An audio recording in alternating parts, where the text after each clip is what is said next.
han podido pasar un tiempo de compartir muy especial. Vamos a aprovechar, tenemos una lista de preguntas que los hermanos nos van a estar ayudando a contestar, pero vamos a comenzar orando, pidiéndole a Dios que nos dé sabiduría para poder tomar ese tiempo y facilitar respuestas a preguntas sinceras con una perspectiva bíblica. Oremos. Trino Dios y Padre Celestial, te damos gracias por la oportunidad que tenemos de continuar este día en esta preconferencia en español. Gracias por los hermanos que nos están acompañando. Ayuda a estos hermanos a considerar, Padre, los principios bíblicos mientras buscamos respuestas a estas preguntas. Gracias por tu Espíritu que nos ayuda, que nos da claridad. Y gracias por los hermanos que nos están viendo a través de las redes sociales y los hermanos que están con nosotros aquí en persona. Bendecimos tu santo nombre, Señor, y te damos gracias por tu abundante gracia para nosotros en este día. Amén. Tenemos nuestro hermano Pablo que nos está acompañando. Aquí, como quien dice, paracaídas cayó de momento y estamos muy contentos con su presencia. Y vamos a pasar entonces a la primera pregunta que dice de la siguiente forma. En la actualidad, las estadísticas nos dicen que el Evangelio no ha alcanzado al mundo en gran medida. Según joshuaproject.net, encontramos las siguientes estadísticas. Y creo que los muchachos tienen una gráfica que van a estar poniendo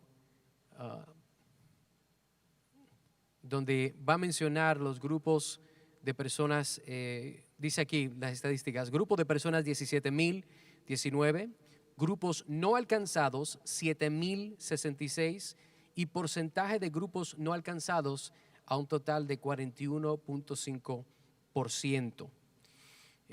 Hermanos, ¿cómo debemos leer estas estadísticas? ¿Debemos de ser animados o desanimados? Salvador. Yo creo que como pueblo de Dios, beneficiarios de Cristo y de su Evangelio, nosotros no podemos mirar a la humanidad sin Cristo y sin salvación, a una humanidad dirigiéndose a la perdición con indiferencia. Y en ese sentido, ver esas cifras, aunque causa dolor al corazón, el saber que no solo hay un mundo que se está perdiendo, sino que se pierden hoy mismo, ya han perecido muchos rumbo a una condenación. Eso no debe llevarnos a la desesperación, no debe llevarnos a trabajar en un espíritu de angustia, sino nosotros ser animados a la labor que Dios nos ha encomendado de ir por el mundo a ser discípulos. Y en ese sentido, el desánimo no nos va a ayudar a hacer mucho. Así como Cristo nos dice que por nada debemos estar afanosos, porque el afán normalmente lo que hace es restarnos energía. No creo que el caer en concentrarnos en lo que falta por hacer nos va a ayudar necesariamente con un estado de desánimo a cumplir con la encomienda. Creo que ver el ejemplo de hombres en las Escrituras como el apóstol Pablo y hombres en la historia de la iglesia debe impulsarnos a hacer bien a los pecadores, compartiendo el evangelio glorioso que a nosotros nos alcanzó. Bueno, yo prefiero ver estadísticas de cuántos cristianos están compartiendo la palabra, ¿cierto? Porque el número de creyentes realmente es el asunto, el negocio de Dios. Nosotros simplemente compartir la palabra. Si hay 100 convertidos o un convertido. No tenemos que preocuparnos por estos números, más preocuparnos por si estamos obedeciendo lo que el Señor nos ha mandado, pues. Y hablando del Evangelio y diferentes lugares, una de las preguntas que tenemos es: ¿cuál es la diferencia entre los no alcanzados y los no comprometidos? ¿Y habrá una diferencia?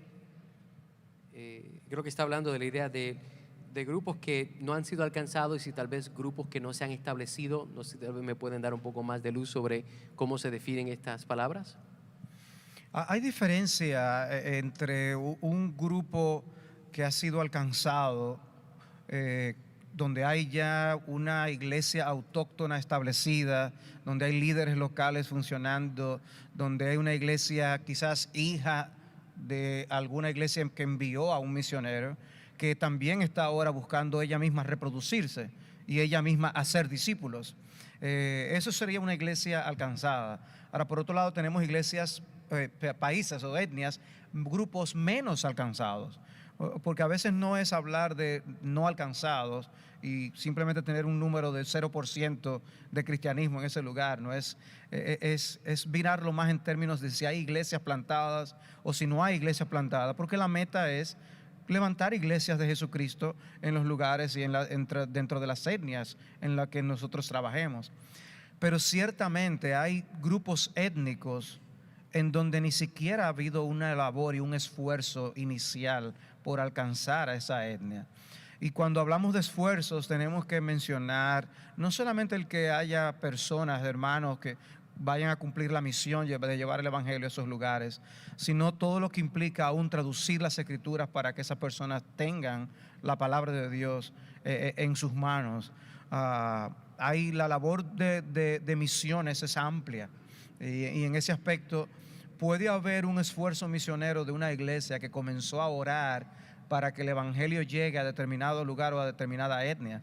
Eso significaría para mí un trabajo comenzado.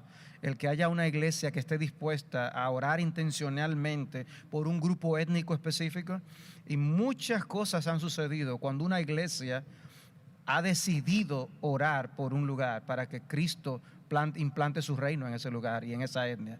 De manera que hay grupos étnicos menos alcanzados y hay grupos donde ni siquiera hay esfuerzos ahora mismo iniciales para poder llevarlo a cabo. Eso cambia de tiempo en tiempo. Gracias a Dios, islas donde antes no había nada de evangelio, ahora hay iglesias establecidas. Ahora hay incluso seminarios enseñando pastores en esas islas. Y eso da gloria al nombre de Cristo.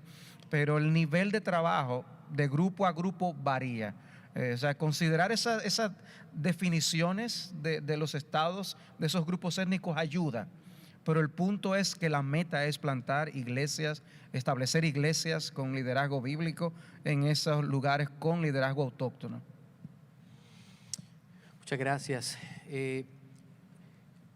Ya que esta conferencia es sobre misiones, hermano Pablo, le quiero dirigir esta pregunta. ¿Puedes explicar lo que crees que es uno de los mayores desafíos en términos de alcanzar al mundo con el Evangelio de Jesucristo? Es una buena pregunta y muy complicada, pero necesitamos entender primeramente que la obra misionera es una iglesia bíblica plantando a otra iglesia bíblica. Entonces, para plantar iglesias bíblicas necesitamos tener iglesias bíblicas. En mi opinión, debemos considerar lo siguiente. Número uno, en la obra misionera en el día de hoy hay muchas estrategias carnales, inventos de los hombres. Los pastores y las iglesias que existen hoy tienen que volver a la doctrina de sola escritura. En vez de tener pánico cuando vemos las estadísticas, debemos volver a las escrituras y simplemente obedecer Amén. las escrituras. Amén. ¿No? La obra misionera no es algo muy complicada, no. Solamente tenemos que obedecer lo que está escrito. Pero mayormente buscamos otros medios. ¿Por qué? Porque lo que está escrito es difícil llevar a cabo, cuesta. Pero es el orden del Señor. Para salir con la autoridad del Señor, tenemos que someternos a la autoridad del Señor, que significa someternos a las Escrituras. Muchas gracias. Y bajo la idea, obviamente, que esto es algo que es de la iglesia local, y como las misiones es el trabajo de la iglesia local, ¿cómo mantenemos a la iglesia local comprometida e involucrada a lo largo de todo el proceso? ¿Cómo se llega a alcanzar eso de que la iglesia siempre esté involucrada durante el proceso de lo que entendemos que es la obra misionera?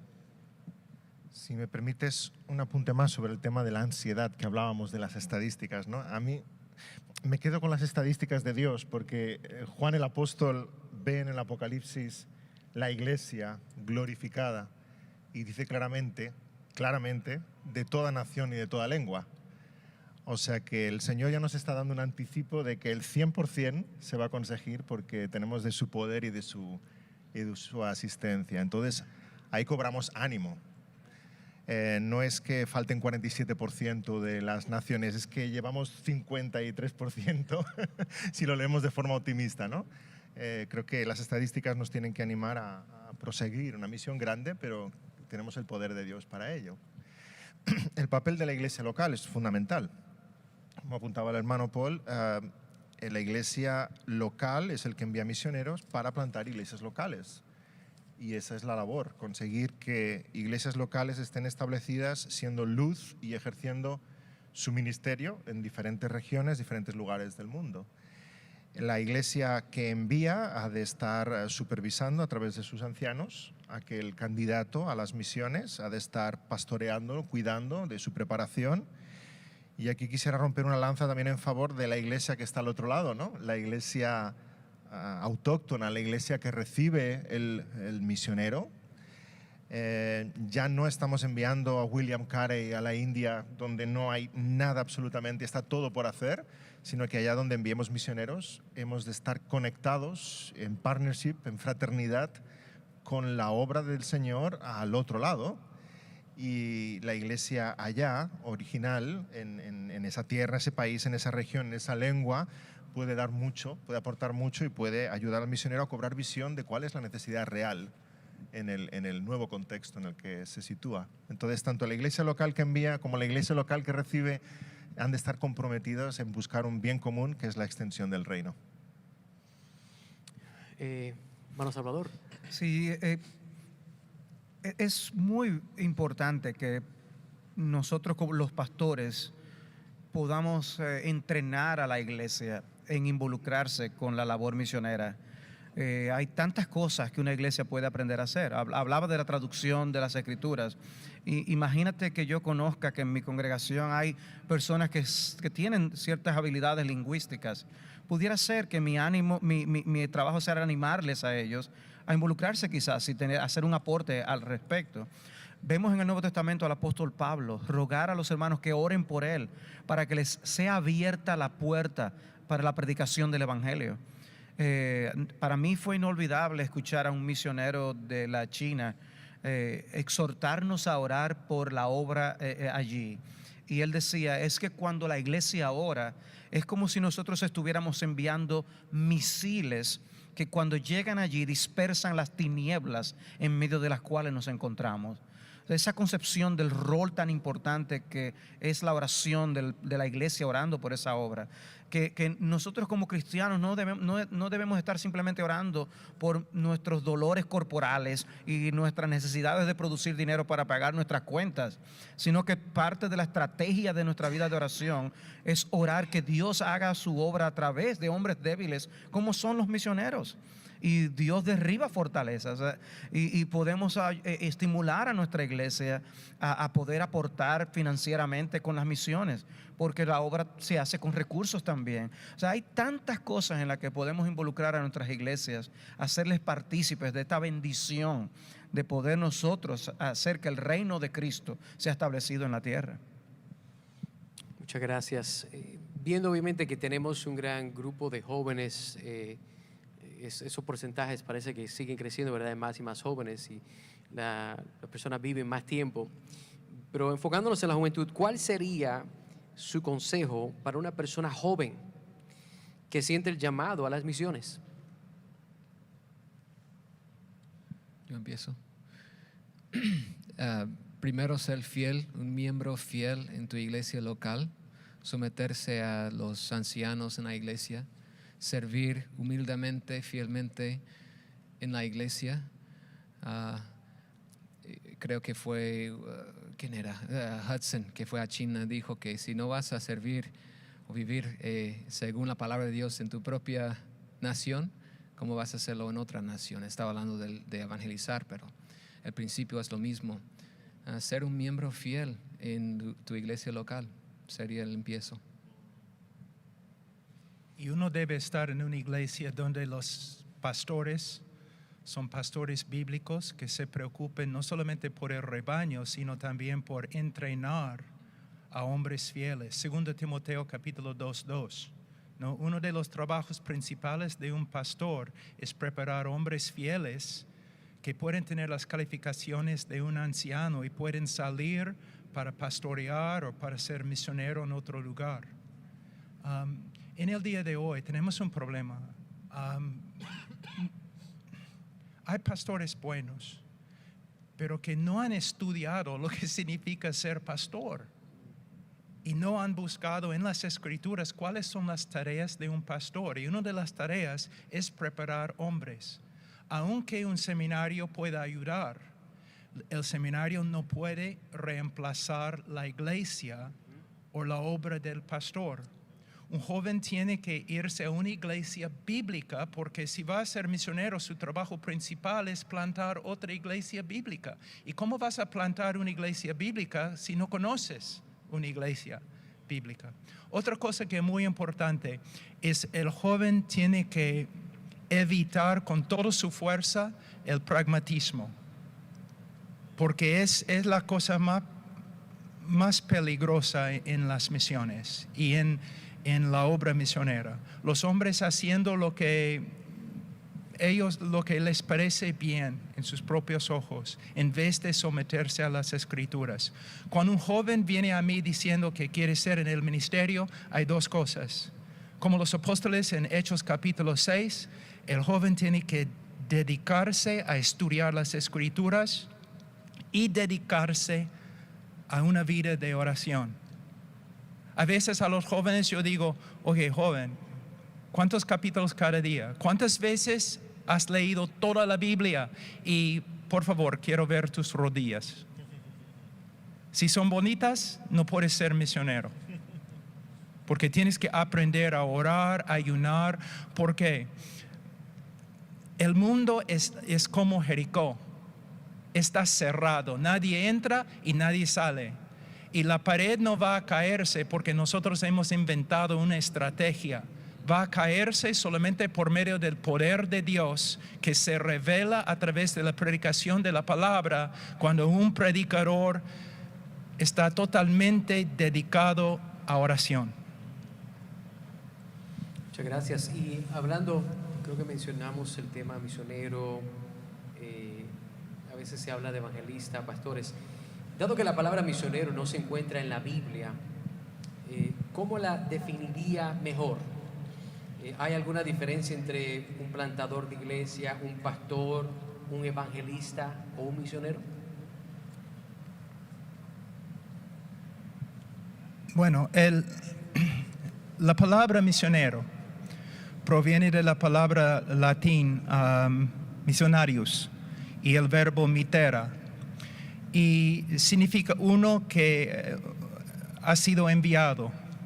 De hecho, la palabra misionarius o misionario es una traducción latina de la palabra apóstolos. Cuando tú dices que una persona es misionero, estás diciendo en latín que es un apóstol. Entonces nosotros sabemos que el ministerio del apóstol ya se ha cumplido. No hay apóstoles en el día de hoy. Pero cuando vamos a 2 Corintios capítulo 8, vemos el uso de la palabra apóstol de una manera diferente. Dice, los apóstoles de la iglesia. Entonces, el misionero no es una persona por la cual vamos a recibir revelación divina.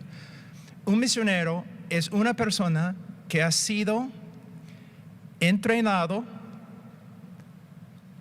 probado y aprobado por la iglesia y enviado a otro lugar para llevar a cabo una tarea que la iglesia le ha dado.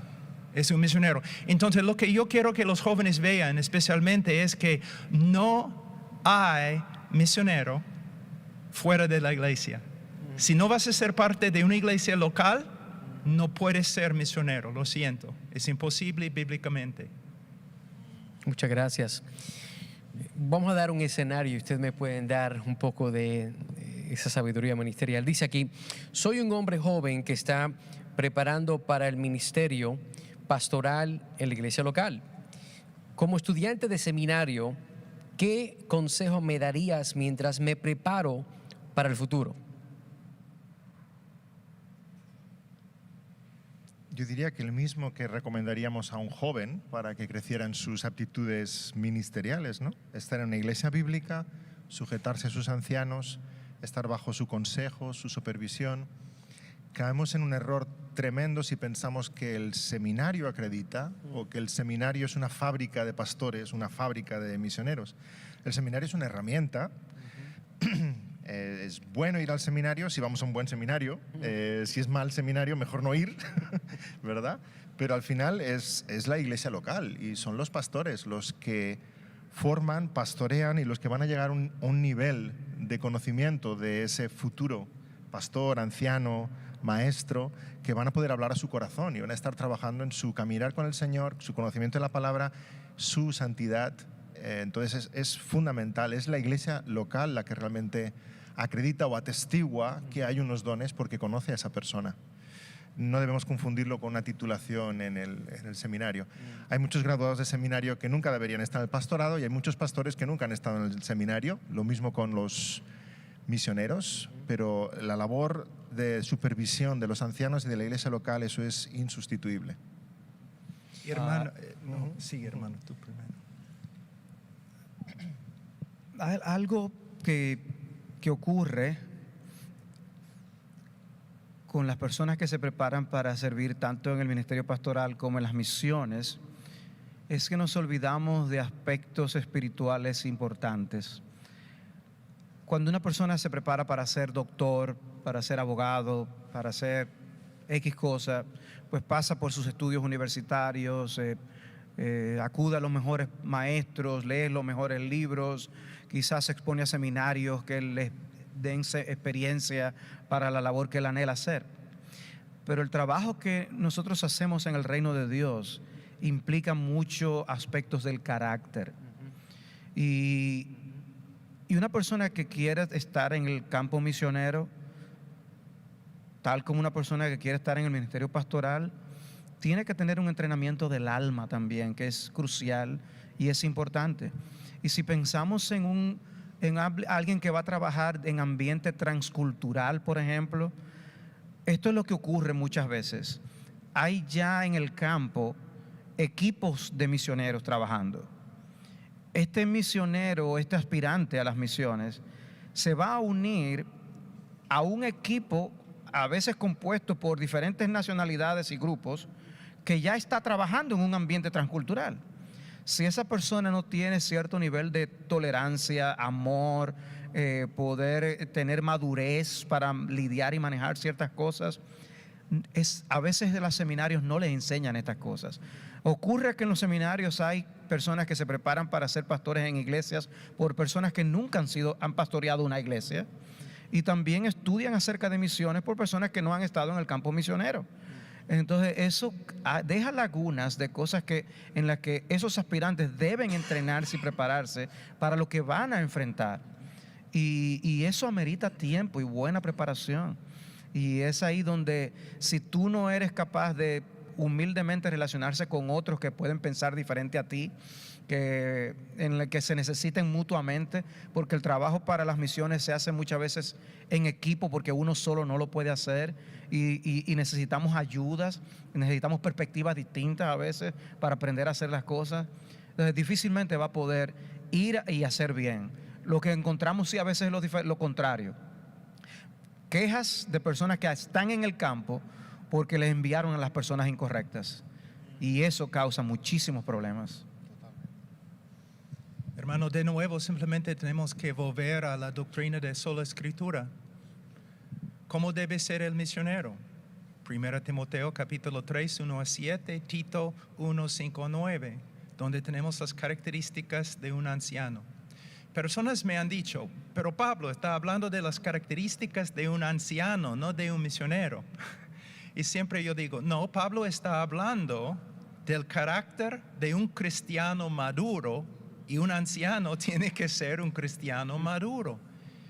Y hermanos, de verdad vamos a enviar una persona al campo misionero que no puede ser anciano en nuestra iglesia. Es terrible, hermano. Es terrible. Otra cosa que es muy importante en el entrenamiento de misioneros.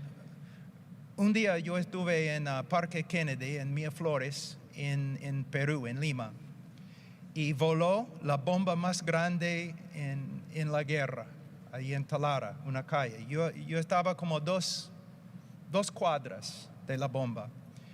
Y yo comencé a acercarme a la bomba corriendo después de escuchar la explosión, porque yo sabía, va a haber personas heridas y todo. Entonces, yo llegué ahí y ayudé a mucha gente, ¿no? Sangrando, sacándoles, todo. Pero de verdad yo no podía ayudarles mucho. ¿Por qué? Yo no había estudiado para ser médico. Yo podía hacer algunas cosas, pero yo no era médico. De la misma forma, un día yo estuve en una conferencia de jóvenes, grande. Y los predicadores, todos estaban diciendo a los jóvenes, ustedes deben ir al campo misionero ahora. Y después los jóvenes, muchos vinieron a mí diciendo, hermano Pablo, me voy al campo misionero. Ya está bien. Una pregunta. Voy a darte 5 minutos, explícame la doctrina de propiciación. Pero, ¿qué significa propiciación? Bueno, entonces, explícame la doctrina de justificación como se encuentra en Romanos 4. Defiende la Trinidad. Muéstrame cómo aconsejar a una persona que no tiene seguridad de salvación. Y los jóvenes no podían contestar. Yo les dije, ustedes han recibido consejos no muy bíblicos acá. Gloria a Dios que ustedes quieren ir al campo misionero. Pero no son doctores y no deben operar, ¿no? Lo que deben hacer es volver a sus iglesias, someterse a sus ancianos y comenzar a estudiar, horas y horas, desarrollando el carácter que necesitas, conformidad a Cristo. Entonces, mira hermanos, no es un derecho ser misionero, es un privilegio. Y un privilegio que la iglesia tiene que aprobar. Muchas gracias. Una pregunta que fue bien interesante, lee de la siguiente forma. ¿Es el calvinismo o la teología reformada antimisiones y antievangelismo, como dicen algunas personas? Puede ser. No, podemos tomar cualquier doctrina bíblica y torcer la doctrina. Mira, también en nuestro orgullo podemos intentar eliminar el misterio que se encuentra en las Escrituras. Yo no entiendo todo, pero yo entiendo suficiente para ser obediente y para confiar en Dios. Dios es soberano, me da bastante confianza. Dios me ha mandado a predicar el Evangelio a toda criatura. Yo no tengo que ser teólogo, solamente tengo que reconocer que Dios es soberano y que nunca voy a entender todo lo que significa y que Dios me ha mandado. Pablo, vete, predica. Ya pues, me voy. Pero hay otras personas que dicen, Dios es soberano, entonces no tenemos que testificar. Esa es una persona que simplemente está usando una doctrina correcta como una excusa por su propio pecado. Bueno, Salvador. Sí, no, para decir que esa doctrina es antievangelismo, tendríamos que entonces borrar toda la obra del apóstol Pablo, todo lo que escribió y todo lo que él hizo, porque ¿quién más que él escribiendo precisamente de la obra soberana de Dios en la salvación? ¿Y quién más se movió cielo y tierra en su mundo conocido para predicar el glorioso evangelio de salvación? Él mismo fue que dijo que la fe viene por el oír. Ahora, ¿recuerdan cuando él estaba allí en Corinto que el Señor le dijo, no temas porque yo tengo mucho pueblo, levántate y predica? Y él fue y predicó. O sea, cuando Dios le dijo, yo tengo mucho pueblo en esta ciudad, él no dijo, ok, me voy para mi casa porque ya Dios lo va a salvar de todas maneras. No, él fue y predicó el evangelio. Aún Dios habiéndole dicho que él tenía mucho pueblo en esa ciudad.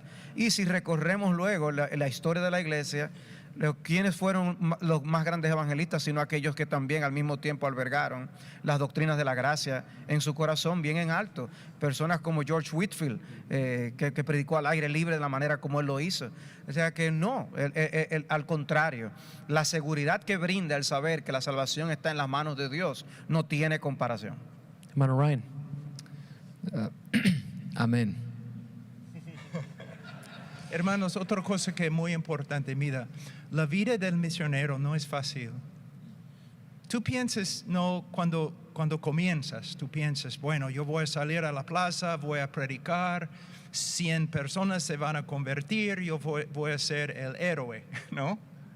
No. Vas a predicar como 10 minutos y Satanás va a enviar a una persona que va a empezar a gritar y todo el pueblo va a venir en contra de ti, gritando, quizás te van a agarrar y te van a botar o echar a la calle. Es la soberanía de Dios que te levanta para entrar de nuevo y predicar. Porque yo puedo ir al sitio más difícil del mundo, más difícil, más oscuro del mundo, pero por causa de la soberanía de Dios, yo sé, si me quedo ahí predicando, tarde o temprano, alguien va a salir de este grupo salvo. Es la soberanía de Dios. Muchas gracias. Pastor Sábado, hablaste de George Whitefield, la predicación al aire libre. Y viene entonces la pregunta, ¿es la predicación al aire libre un medio eficaz de evangelización para el día de hoy? Siendo que obviamente todo es ofensivo el día de hoy, ¿será que la predicación al aire libre puede ser un medio para la evangelización hoy en día? Predicar la palabra siempre es eficaz. Aire libre o en un cárcel o en la playa, donde sea. Bueno, el problema es la pregunta implica que habrá números, pero como dije antes, que no estamos llamados para producir números, aunque suelen algunos hacer eso. Estamos llamados para predicar a todos sus lugares, todos los tiempos. Hermano, yo empecé en Perú, mi amado Perú, y el Señor hizo algo en Perú. Wow. 80 años de misioneros trabajando en Perú, sembrando sin cosechar. Cuando yo llegué, los misioneros estaban empezando a cosechar fruto. Y en Perú, en los años 90 y los primeros años de 2000, hermano, podíamos predicar en las calles, cualquier sitio, aún en los sitios pitucos, los sitios ricos, ¿no? Podíamos predicar en las calles. Yo casi todos los días predicando en la calle. Pero cuando yo voy a Francia, París, yo puedo predicar en la calle, no tengo miedo, pero la meta no es simplemente que la gente se burle de mí para que yo pueda decir a todos yo he sufrido en París. No es la meta. Cuando yo estuve hace 2 meses en Barcelona, yo no prediqué en la calle. ¿Qué hice? Yo caminé en la calle. Orando, solo orando, no. ¿Qué? Buscando. ¿Con quién puedo hablar? ¿No? En París, yo entré en varias tiendas, solamente viendo sus productos, queso, o cosas así, relojes, solamente para hablar con el dueño. Y un dueño vino y dijo, oye, estás mirando bastante estas cajas de música, ¿no? Sí, señor. Son hermosas. ¿Puedes explicarme cómo las haces? Sí, puede. Después de 1 hora de preguntas acerca de sus productos, su artesanía, él me preguntó, oye, mira, ¿tú aprecias lo que yo he hecho? Sí, Señor. Pero, ¿quién eres? Bueno, yo soy predicador. No te asustes, soy predicador. ¿Puedo explicarte lo que significa el Evangelio? Y básicamente me dijo, bueno, tú has estado conmigo casi 1 hora preguntándome acerca de mi vida, mis productos. Sí, yo puedo escuchar. Dime. Entonces tenemos que predicar, pero la meta no es ser el próximo George Whitefield. La meta no es salir como mártir para que podamos poner la película en YouTube y lleguemos a ser famosos. La meta es alcanzar a las personas y usar los mejores medios para hacerlo. Muchas gracias. Yo creo que lo que Paul ha traído es que ha levantado el punto de que no hay una única estrategia para predicar el Evangelio. Yo creo que a veces nos falta el pedir a Dios sabiduría y originalidad en la manera como el mismo Evangelio, sin ser distorsionado, puede ser presentado. O sea, hubo momentos cuando no había internet. Ahora hay internet y lo podemos usar para la gloria de Dios. El punto es qué podemos hacer. Y traigo el ejemplo de una iglesia local en Santo Domingo que me resultó fantástico el plan que ellos utilizaron.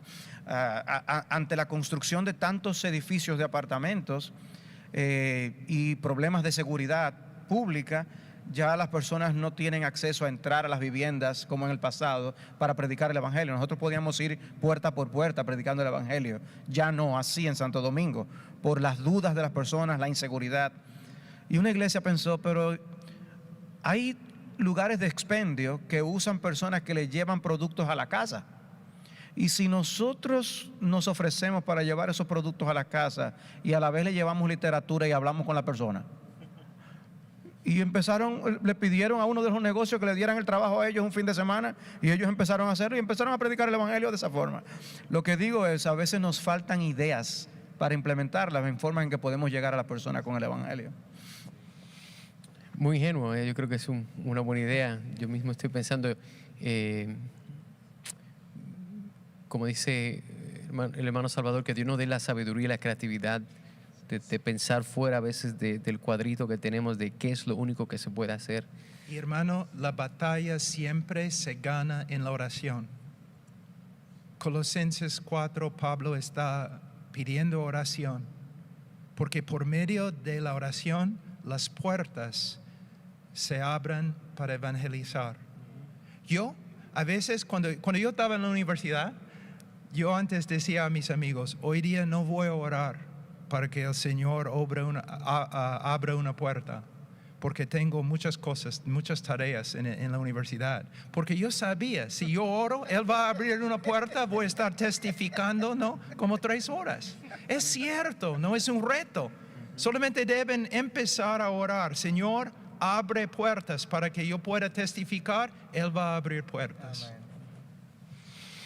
Continuando esta idea de la pregunta, de la idea de la predicación al aire libre, hay una pregunta que dice, cuando se trata del mundo de la predicación al aire libre y el evangelismo al aire libre, ¿deberíamos restringirlo solo a los hombres o las mujeres también pueden participar en el trabajo?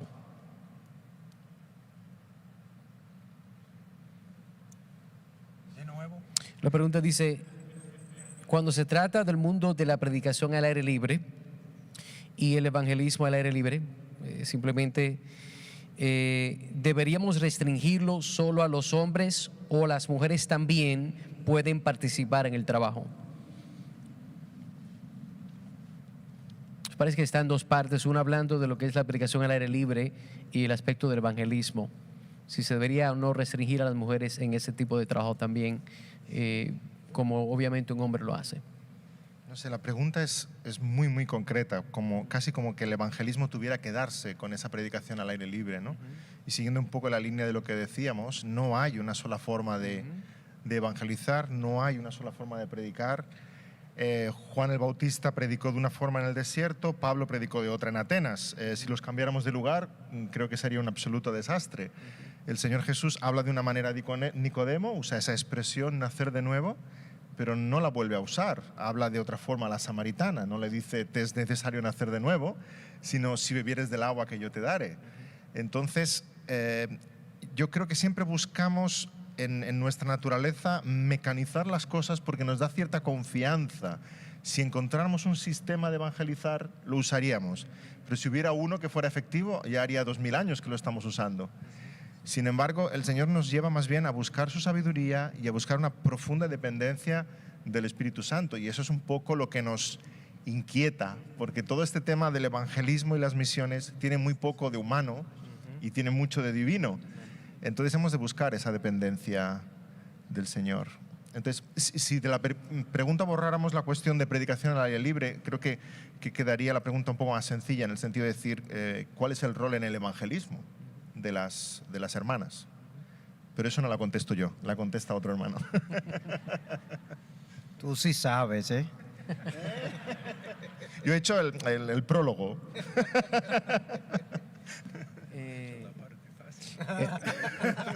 Hermano Ryan, ya que obviamente usted ha trabajado mucho en las misiones y estamos platicando, obviamente, has estado en diferentes ambientes que son diferentes a lo que experimentamos aquí.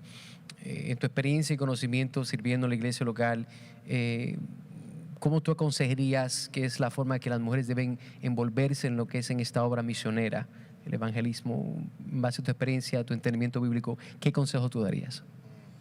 ¿En la obra misionera en general o estás hablando de predicar aire libre?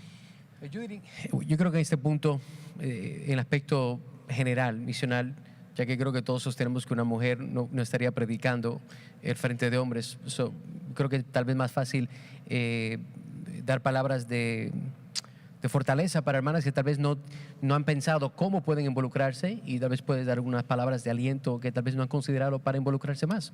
Okay, bueno, un ejemplo concreto que mi organización hace, mayormente entrenamos a hombres, pastores, líderes, y normalmente son ancianos que vienen con nosotros para enseñarles, pero en algunos lugares también entrenamos a mujeres y también discipulamos a niños.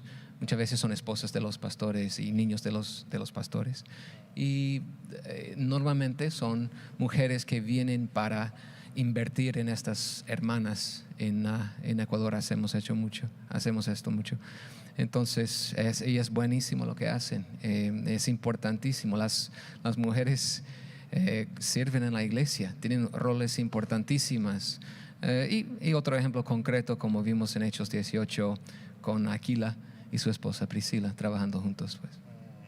Hermano, es diferente, porque si estamos predicando un aire libre y el predicador es hombre y alguien le pega, nosotros decimos, regocíjate, hermano, ¿no? Pero si es una hermana y alguien le hace daño, ¿no? Ya la bronca o la guerra empieza, ¿no? Entonces debemos tener bastante cuidado. Una mujer, por supuesto, puede compartir su testimonio, pero necesitamos tener bastante cuidado. Pero algo interesante, mira, yo he trabajado no solamente en lugares como ciudades, sino también en la sierra, en la montaña y también en la selva del Perú. Y, hermano, el grupo menos alcanzado en el mundo son mujeres. Si predicamos a los hombres en una conferencia en la selva, mayormente las mujeres no asisten porque no pueden leer, o mayormente no asisten porque están preparando comida. Totalmente descuidado. Lo que nosotros necesitamos en el día de hoy son mujeres que han estudiado teología, que conocen muy bien sus Biblias y que pueden alcanzar a las mujeres con la palabra de Dios. Es muy importante. No estoy hablando de tomar el púlpito y predicar, estoy hablando hay una gran necesidad. Muchas veces las personas que hablan, los expertos de misiones, yo creo que nunca han sido en el campo misionero. Porque cuando uno va allí es algo muy, muy triste. Y en algunas culturas, aún en Perú, un hombre misionero no va a cruzar la línea, no va a empezar a hablar con un grupo de mujeres. Entonces, necesitamos hermanas que han estudiado bien y que pueden explicar la cruz, la resurrección, la doctrina de Dios, fe, justificación, las doctrinas grandes de la Biblia. Bueno, muchísimas gracias. Qué bueno. Creo que tiene un último punto el pastor Sí, David. no, iba a decir que hay algo escatológico en ello, ¿no? La Biblia empieza con una mujer trayendo una mala noticia, he comido, y en los evangelios vemos mujeres trayendo buenas noticias. María Magdalena va y dice, el Señor ha resucitado. La samaritana va a los suyos y dice, he encontrado al Mesías. Lidia, la primera europea que se convierte, que evangelista, abre su casa y hay conversiones y hay algo de escatológico en ello. Entonces sí, las hermanas tienen esa misión de ser portadoras de buenas noticias. Amén. Bueno, hermanos, muchas gracias por compartir con nosotros y darnos respuestas bíblicas a estas muy buenas preguntas sinceras. Vamos a concluir con este tiempo, vamos a orar y nos transicionamos ya que vamos a tener en breve a nuestro hermano Salvador. Oremos juntos. Trino Dios y Padre Celestial, te damos gracias por este tiempo que hemos compartido. Gracias por los hermanos y la sabiduría que tú le has dado. El poder recordar, Padre, estos principios bíblicos para poder darnos claridad, para poder vivir vidas que estén en acuerdo, alineadas a tu palabra y a tu voluntad. Ayúdanos, Señor, a recordar que nosotros todo lo que tenemos proviene de ti. Ayúdanos a apreciar tu palabra, a atesorar tu palabra, con la meta de poder, de una forma, por medio del poder de tu Espíritu, vivir tu palabra. Te adoramos, Señor, y bendecimos tu santo nombre. Pedimos todo esto en el nombre de Cristo. Amén.